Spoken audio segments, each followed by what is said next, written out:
We'll be starting with the example based on the equations, the three equations which we learned in the previous class. Okay, the three equations of motion by using graphs. Okay, now the first example is 8.5. A train starting from rest attains a velocity of 72 km per hour in 5 minutes. Okay, and you have to find the acceleration and the distance traveled. Okay, now whenever you are having a train starting from rest, that means the initial velocity will be always 0. Okay, so initial velocity is 0 and the final velocity is 72 kilometers per hour. Okay, that we have to convert into meter per second. So 72 kilometers multiplied by 1000 and 1 hour is equal to 3600 seconds. Okay, so you will have here 72 multiplied by 1000 upon 1 into 3600. This is meter, this is second. Okay, so that will give you 20 meter per second. Time is 5 minutes, convert it into second, you will get 300 seconds. Put it in this formula, you get 20 meter per second minus 0 meter per second upon 300, you will get 1 upon 5 by 1 upon 50 meter per second square, because it is acceleration which we are finding out. Now using this acceleration, you have to put it in this formula of that graphical equation, because you have to find out s here. Okay, now for s, v square minus u square, where u square is 0, so you will get 2as is equal to v square. Okay, now 2as is equal to v square, so s will be v square upon 2a. Okay, now substituting this value of v square and acceleration 1 upon 15, so 15 will go up, you will have 3000 meter, that is equal to 3 kilometers. Okay, this is 1 upon 15, 15 will go up, so 15 multiplied by 20 divided by 2. Okay, now we go to the next example, example 8.6. Okay, now here in example 8.6, the car accelerates uniformly from 18 km per hour to 36 km per hour in 5 seconds.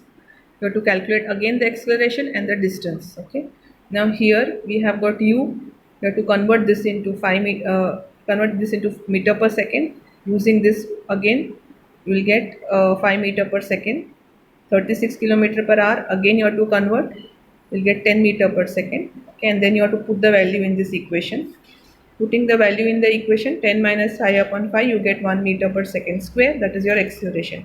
Now this you have to use for the next finding distance. The formula is ut is equal to half at square.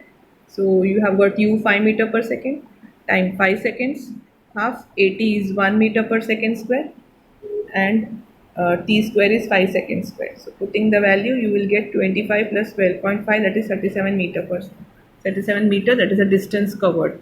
Okay. Now distance covered always will be either in terms of meter or kilometer, because you are converting everything into meters, you will get the answer in meters. In the previous one also, okay, you are getting it in terms of meter. Now the next example is example 8.7. Here the brakes are applied to the car to produce an acceleration of 6 meter per second square. Now whenever brakes are applied, the acceleration will be negative. Okay, because from 6 you are applying brakes, so your initial will be 6 and final will be 0. Okay, and it is direction opposite to the motion, and the time is 2 seconds. You have to calculate the distance traveled. Okay, for calculating distance traveled, first we have to find out u. Okay, now to find out u, you have to use this acceleration, negative acceleration, time is 2 seconds, and your final velocity, because you are applying brake, it comes to 0 meter per second. Okay, in this equation, v minus u upon t is equal to a. Okay, we get v minus u is equal to 80. Okay, now v is equal to then u plus 80. Okay, now put this value here, because v is 0 plus is equal to u plus minus 6 multiplied by 2, that gives you 12 meter per second. Okay, that is your u. Okay, I hope you are understanding what we have done. U is equal to plus minus 12. Okay, so u will be 12. That is what we are getting here. Okay. Now putting this value in this equation, wherever you have got u, put 12, wherever this 2, acceleration is -6, so you'll get 24 minus 12, 12 meters. Okay. Now turn the page. There is a small topic left out, uniform circular motion. Now uniform circular motion, for learning that, first you have to start with these figures.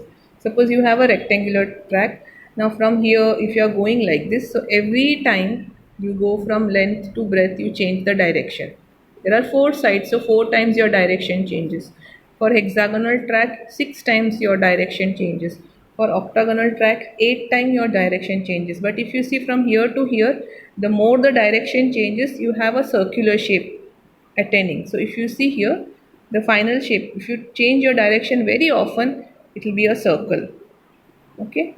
Now for a circular track, if the athlete moves with a velocity of constant magnitude along a circular path, the only change in his velocity is due to the change in direction. So wherever the direction changes, the velocity will change in a circular track. Okay. So the motion of the athlete moving along a circular path is therefore an example of uniformly accelerated motion. Okay. So wherever your direction changes, the velocity will change, and again here the velocity will change, again here the velocity will change. Okay. So to get the formula of velocity, that is distance upon time. Okay. Now distance is the circumference. Can you see, this is the circumference is 2 pi r, so 2 pi r upon t. Okay. That gives you the speed, that is the velocity. Okay.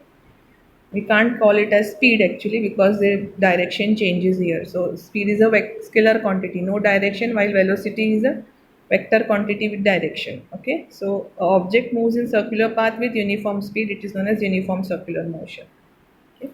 Now for understanding that better a bit, there's an activity here. Just read this activity of this boy uh, rotating a thread, where end of the thread there is a stone tied in a circular way. Okay, just read this activity. From this activity you will come to know that the stone moves along a straight line tangential to the circular path. So if you have a tangent here, you will find it is going straight this much. If you draw a tangent here like this, so this much straight it travels. So for every point it has a tangent. Okay, so wherever the tangent is there, it will travel straight line. Now it also shows that the direction of the motion has changed at every point where the stone was moving circular. So every point the direction changes from here, here. Suppose this is towards the east, then it's going towards the west, like that. Okay, so at every point the direction changes. So there is a give reason here. So whenever you have an athlete throwing a hammer or a discus, you can see that the athlete is going circular, and then his circular motion, and he's rotating his own body, and then he is throwing the discus or the hammer, whichever direction he wants. Okay, that is because of this reason. Okay, so he stops at that position where he wants to go straight.